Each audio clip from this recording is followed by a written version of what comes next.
hungry arms, wild, hungry arms.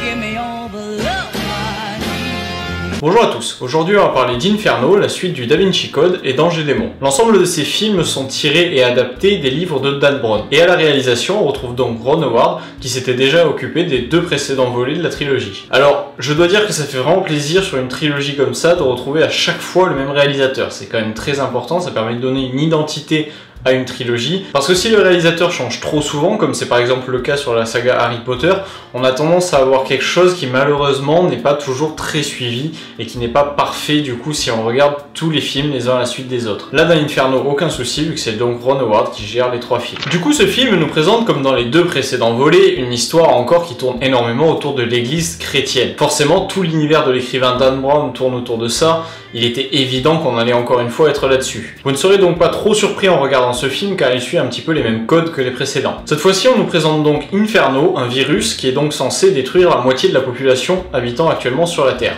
On peut encore sauver le monde. L'humanité est le mal. Inferno, le remède. Et c'est donc dans le film à la base un milliardaire qui a l'idée de créer et d'utiliser donc ce virus. Et ce qui est vraiment très intéressant dans ce film, c'est que son but n'est pas de faire le mal, mais plutôt de faire le bien. Car justement il constate que si on ne tue pas aujourd'hui la majeure partie de l'humanité, le problème c'est que dans 10, 20, 30, 50 ans, notre humanité va finir par s'éteindre et se détruire elle-même à force de procréer et de toujours être plus nombreuse. Si vous appuyez sur ce bouton, la moitié de la population mondiale mourra. Mais si vous n'appuyez pas, dans 100 ans, le genre humain s'éteindra. Il semble donc indispensable à ses yeux et aux yeux de ses partisans de tuer donc un grand nombre d'humains, histoire de sauver l'humanité et de lui permettre de prospérer par la suite. Et c'est donc dans cette histoire très intéressante qu'on va retrouver notre personnage principal, Robert Langdon, incarné par Tom Hanks. Vous êtes l'ultime espoir de l'humanité. Encore une fois, la prestation de l'acteur est excellente, comme d'habitude, il n'y a jamais rien à reprocher à cet acteur. Il est toujours bon, je crois que je l'ai jamais vu mauvais dans un film. C'est un acteur grandiose qu'on a déjà pu voir dans Forrest Gump, ou encore Seul au monde, etc., etc. Il y a énormément de bons films, et là plus récemment je l'ai adoré dans Le Pont des Espions par exemple, où il était excellent. Dans le second rôle de ce film, on retrouve donc Felicity Jones, une actrice quelque part inconnue, qui n'a rien fait d'important pour l'instant, mais qui va très vite passer au premier plan car elle est dans le prochain Star Wars, Rogue One. Et je dois dire que je suis vraiment content de l'avoir vue dans ce film, parce que du coup ça me rassure quelque part, en me disant que pour le casting de Star Wars, on a choisi une bonne actrice. Parce que je dois dire que dans Inferno, elle fait très bien le job, elle joue très bien, j'ai rien à lui reprocher, son jeu d'acteur est excellent. Bon du coup je termine le casting avec Omar Sy, qui a donc le troisième rôle du film, et là quelque part j'ai envie de dire, c'est un peu moins bon. Alors c'est peut-être parce que j'aime pas trop Omar Sy et parce que je le porte pas non plus sur un piédestal comme l'ensemble du public français, mais encore une fois sa prestation ne m'a pas convaincu. C'est pas mal, c'est bien, mais il est pas au niveau, il est pas top, il est pas parfait et c'est un peu dommage quoi. Alors ça fait quand même plaisir de voir un petit peu des acteurs français s'exporter parce qu'alors à part lui et Marion Cotillard, il n'y a pas grand monde qui tourne à l'étranger. Il le fait et c'est bien, hein, ça montre un petit peu que le cinéma français peut produire de bons acteurs, parce qu'il est bon quand même, hein, il faut pas non plus trop lui casser du sucre sur le dos, mais c'est pas excellent, et là, surtout aux côtés de Tom Hanks, forcément, il est un petit peu en retrait, et c'est dommage. Bon alors au niveau des films dans lesquels il a joué, Omar Sy, je dois dire qu'il y a du bon et du vraiment moins bon. Je l'ai trouvé plutôt bien dans Intouchable, même si au final je suis déçu de voir qu'il rejoue à chaque fois le même personnage dans les films, mais dans Intouchable ça marchait. Après j'ai été déçu de sa prestation dans Chocolat, j'ai trouvé que c'était pas exceptionnel. On a pu le voir dans À Vif, c'était pas génial ce qu'il a fait. On a pu le voir aussi dans X-Men, mais son rôle était tellement mineur que de toute façon on peut pas vraiment dire que c'est bon ou mauvais. On a pu le voir dans Jurassic World, et là encore c'était pas dingue sa prestation. Du coup, ouais, vraiment un acteur sympa et c'est bien parce qu'il s'exporte, mais c'est pas exceptionnel, son jeu est pas toujours très bon. Et là, encore une fois, dans Inferno, c'est sympa, mais c'est pas top. Au niveau de la réalisation, comme vous l'aurez compris, on retrouve donc Ron Howard. C'est un réalisateur que j'aime beaucoup, qui a fait de très grandes choses dans le cinéma et qui me tient vraiment à cœur. On lui doit Apollo 13, Un homme d'exception, ou encore Rush. Et tous ces films sont bons, enfin c'est vraiment exceptionnel quoi, il a vraiment participé à des projets cinématographiques de très grande envergure et qui ont fait des films superbes. Et je note quand même au passage que Rush, qui est quand même un film assez méconnu, mériterait d'être vraiment plus connu parce qu'il est vraiment très bon. Je vous encourage très fortement à le voir parce que c'est vraiment un bon film qui m'a beaucoup plu, avec une tension énorme tout au long du film, qui marche vraiment très bien. Donc, j'arrête de lancer un petit peu des fleurs à ce réalisateur et je passe maintenant à la réalisation de ce film. Et je suis un peu déçu quand même.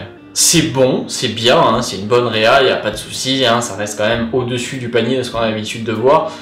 Mais quand même, au niveau du montage, c'est pas exceptionnel. Je trouve qu'au final, on passe tellement du présent à un flashback, à une vision, à un autre flashback, au présent, à une vision. C'est tellement le bordel, on est un petit peu paumé, quoi. Enfin, on n'est pas perdu parce qu'on arrive à suivre et que le film est bien construit et qu'on suit sans problème. Mais on en prend tellement plein la vue qu'au bout d'un moment, c'est un petit peu vomitif, c'est un petit peu trop, quoi. C'est votre trauma crânien. L'imagination, la mémoire, tout s'entrechoque.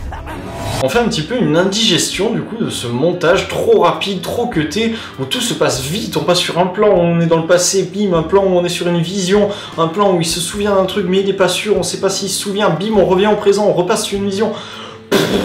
C'est trop bordélique, c'est pas assez bien géré et je trouve que le montage du coup et cet enchaînement de cuts permanents ne dessert pas le film et là c'est un petit peu dommage. Alors je sais pas si on incombe ça à la réalisation ou au montage par la suite, mais je trouve que ça fait pas parfaitement le job et c'est vraiment dommage. Parce que sinon dans l'ensemble le film est bon, il marche bien, l'histoire est géniale, le fait qu'il faut tuer la moitié de l'humanité pour que l'humanité survive, c'est super.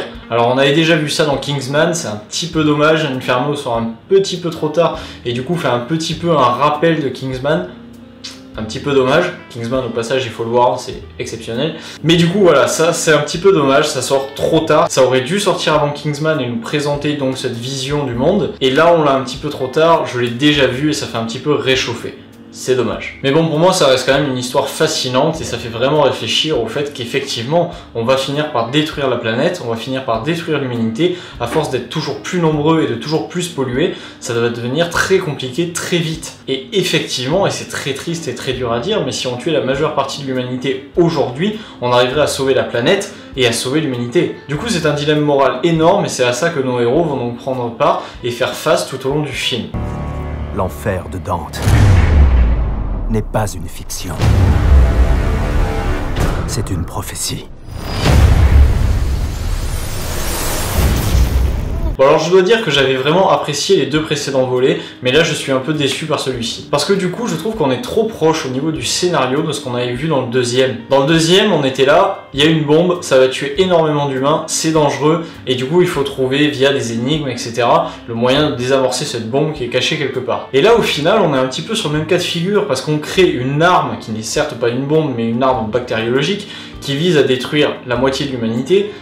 Mais du coup ça reste un peu pareil. Il y a une arme qui va détruire énormément de vie, qui est cachée quelque part, et il y a une énigme pour retrouver cette arme. Et tout au long du film, on va donc essayer et suivre les personnages pour retrouver donc cette arme. Je vous ai laissé une piste. La plus rude jusqu'ici. Inferno sera au bout de celle-ci. Zobrist. Sauf qu'au final, ça fait vraiment réchauffer du précédent. Et en plus, sur celui-là, j'arrive pas à y croire. Vu qu'on sait que ça va tuer la majeure partie de l'humanité, dès le visionnage de la bande-annonce, je me suis dit, bon bah y a pas trop à s'en faire, ils vont trouver la solution pour empêcher ça. Forcément, on va pas terminer un film par le génocide de la moitié de la planète. C'est impossible et c'est sûr que ça va pas finir comme ça. Et dès les premières minutes du film, on se dit mais oui, forcément que ça va pas arriver, c'est évident. Alors que dans le 2, on avait quand même le doute parce que c'était juste une bombe qui détruisait la moitié du Vatican. C'était pas aussi violent non plus que de tuer la moitié de l'espèce. Et du coup, le film m'a plu, mais il m'a pas non plus complètement fait rêver. Et c'est là un petit peu ce que je lui reproche. Bon, parlons un petit peu maintenant de la BO, je dois dire que j'ai été pas mal déçu parce qu'elle est vraiment très oubliable et c'est dommage. Parce que dans les précédents, elle était bonne la BO, il y avait vraiment des musiques très très sympas. Grosse déception à ce niveau-là parce que c'était une force des précédents films et que là, dans celui-là, bah, pas du tout. Dommage. Bon, du coup, je vais vous donner quelques petits détails qui m'ont choqué dans le film, sans vous spoiler, je vous rassure. Par exemple, à un moment donné, le personnage de Robert Langdon dit « Dans quoi je me suis fait embringuer ?» Je veux savoir dans quoi je suis embringué. Allons-y. Mais qui utilise encore l'expression embringuer? Bon, c'est un micro-détail, on est d'accord, je passe tout de suite à autre chose. Mais il y a encore des gens qui disent embringuer, embrigader à la rigueur, mais embringuer, je suis pas sûr. À un autre moment du film, un personnage attrape un objet et dit « Oh, c'est beau, c'est en ivoire ». L'autre l'attrape et lui fait « Non, c'est de l'os humain ». Mais comment tu fais pour savoir ça? T'as vu l'objet pendant 2 secondes? Enfin, c'est un bout d'os, c'est sûr, Mais de là à dire que c'est un os humain, comment tu sais ça? Ça pourrait très bien être un os de sanglier, t'as aucun moyen de savoir que c'est un os humain, c'est un petit cylindre en os. Impossible à déterminer de quelle espèce il s'agit. Enfin franchement je pense que sans des analyses c'est impossible de savoir. Du coup c'est une petite réplique qui est en trop et qui sert pas à grand chose quoi. Un autre petit détail sur une réplique cette fois que j'ai beaucoup apprécié. Un des personnages dit: nous on est efficace, on n'est pas une administration. Flash c'est le type le plus rapide là-dedans. T'as besoin d'un truc? Il assure. Que des paresseux!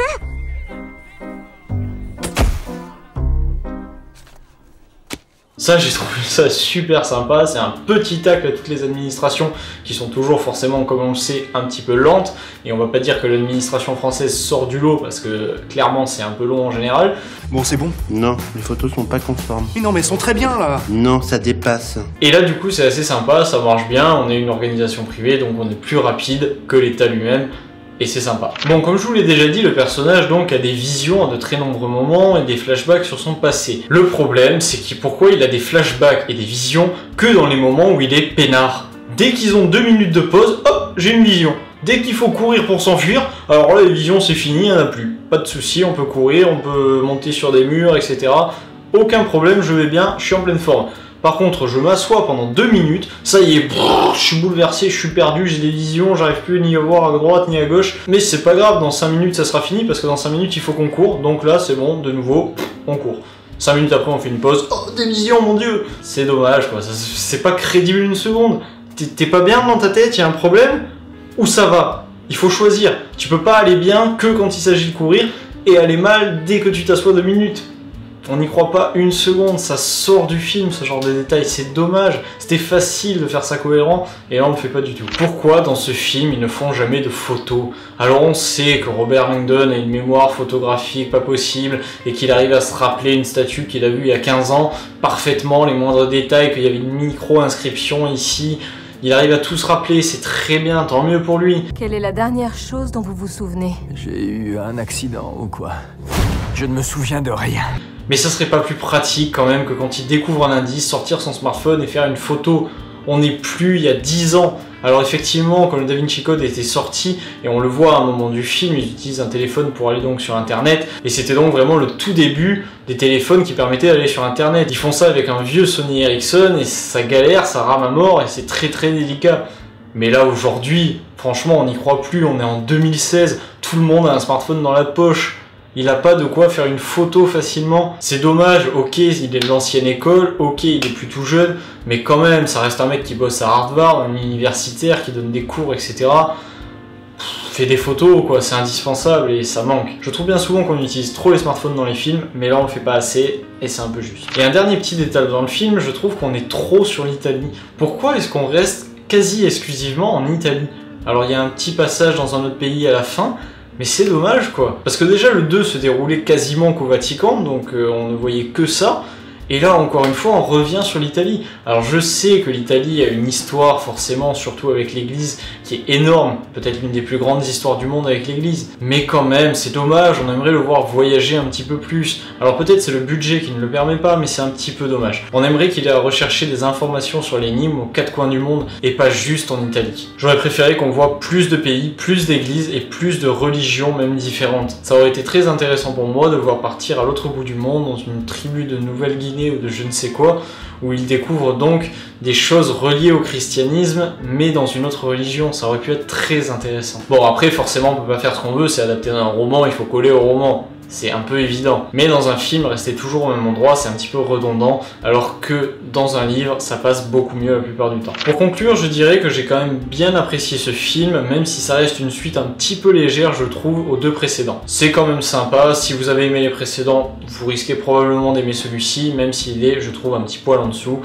Ça reste sympa. C'est un bon divertissement, assez dramatique, bien mené. Ça marche. Félicitations quand même encore une fois à Tom Hanks qui vraiment porte le film et qui fait beaucoup pour lui, à tel point que sa présence me semble presque indispensable car sinon le film perdrait énormément. Voilà, je ne vous encourage pas plus que ça à aller voir ce film, ça reste pour moi un film qui est dans la moyenne, rien de tout bon, rien de tout mauvais non plus. C'est pas mal, ça marche dans l'ensemble, donc pourquoi pas, à vous de voir. Voilà, on se retrouve très bientôt pour une prochaine vidéo, vous pouvez me dire ce que vous avez pensé du film ou de la vidéo en commentaire. À bientôt, ciao. and I have no trips about it. And these played out faces around me, I want you to know we're here.